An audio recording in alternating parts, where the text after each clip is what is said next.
We're going crawling, guys. Alright. Oh man, that was fancy.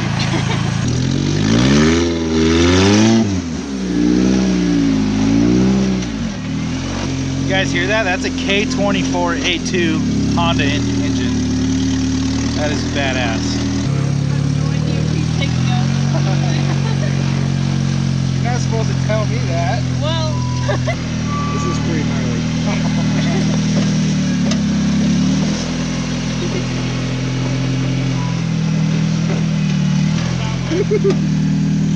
Holy fuck! Oh my god! I feel like all the fat in my face is just going to the back of my head. Okay, stop. yeah. This is a 2022 James Tracy portal buggy. It's running a Honda K24.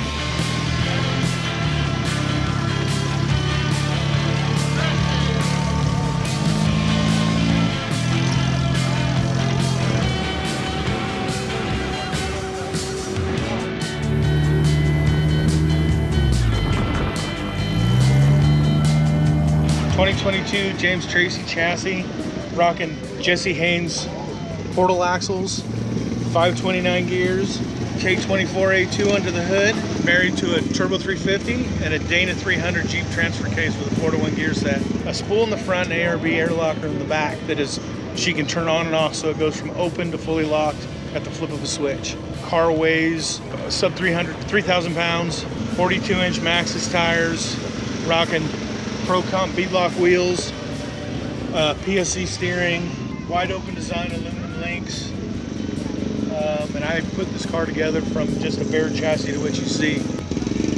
PRP bucket seats. What made you decide to go with a K-Series Honda engine? The lightness, and I was a former Honda technician, and so I've always liked Honda engines. It seemed like just a logical choice, something that familiar with electronics, and the absolute amazing amount of aftermarket support that's out there for these, whether it's tuning, making more power, boost.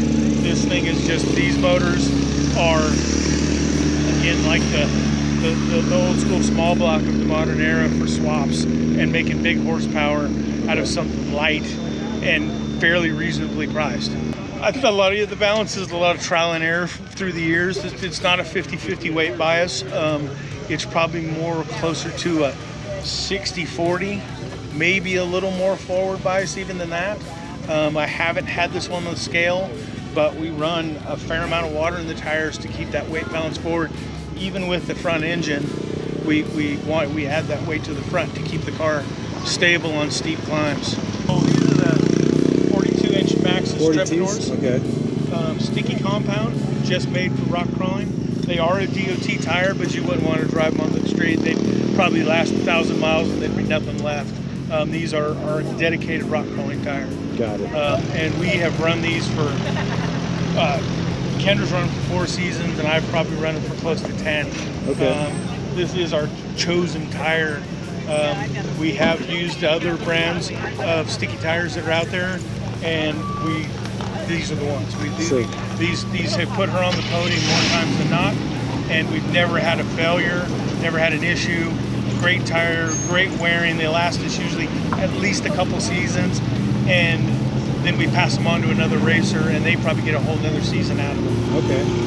So Maxxis is the way to go, you're saying? Oh, all day long. That is our tire of choice.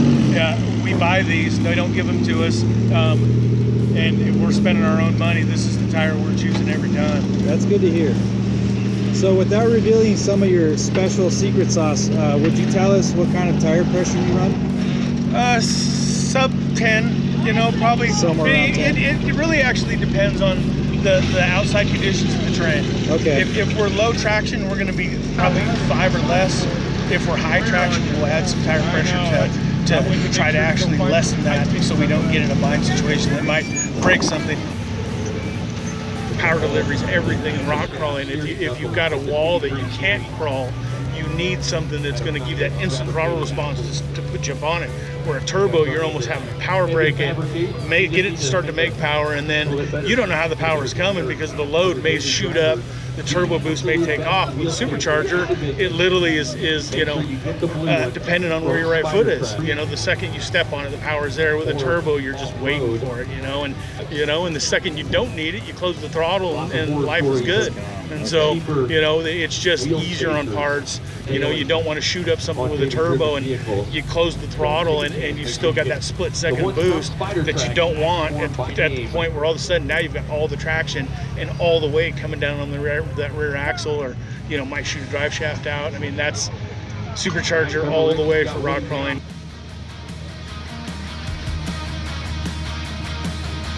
You ready, Kendra? Yeah. Let's do this.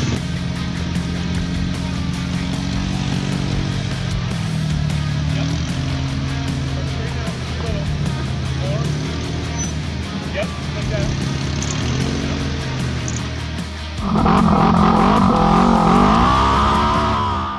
Kraftwerks!